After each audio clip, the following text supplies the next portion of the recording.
Friends, ఈరోజైతే ఆనపకాయ ములంకాడ దప్పడం పెట్టుకుంటున్నామండి. దప్పడం కంటే ఆనపకాయ ముక్కలు ములంకాడలు కోసి కొంచెం ఉప్పు కారము అన్నీ వేసుకొని ఉడికించుకోవాలండి. ఒక టమాటా ఒక ఉల్లిపాయ వేసి ఉడికించి పెట్టుకోవాలండి. అంటే మనం ఏది ఫ్రై చేయలేదండి. అందుకే ఏంటంటే మనకి ప్రోటీన్స్ ఆహారం పోకుండా ఉండాలని అంటే మనం ఆయిల్లో ఏమీ చేయలేదండి. అలా ఉడికించి పెట్టుకున్నాం అనమాట.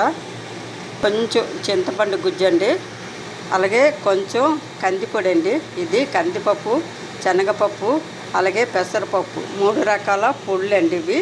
ఈ పొడి ఒక స్పూన్ చల్లుకుందాం. ఇదిగోండి ఫ్రెండ్స్, ఒక్క స్పూన్ అయితే మనకి సరిపోతుంది. ఎందుకంటే చిక్కపడుతుంది, మంచి రుచిగా ఉంటుందండి. మంచి రుచిగా కూడా ఉంటుంది. ఇప్పుడు ఈ చింతపండు గుజ్జుని కూడా వేసుకొని మరి 2 నిమిషాలు ఉడికిద్దాం. ఉప్పు కూడా వేసుకుందామండి. ఉడికిపోయింది కదా, పోపు వేసుకుందాం. దప్పడంలో చిన్నగా వేసుకుందాం. పోపు వేగిపోయింది ఫ్రెండ్స్, తెమ్మరించుకుందాం. ఇందులో ఒక 2 నిమిషాలు ఉడికించి ఆఫ్ చేసుకుందాం. ఫ్రెండ్స్ ఒక్క లైక్ ఇవ్వండి ఫ్రెండ్స్. బాయ్ అండి. ఈరోజైతే ములంకాడ ఆనపకాయ దప్పడం ఫ్రెండ్స్. బాయ్.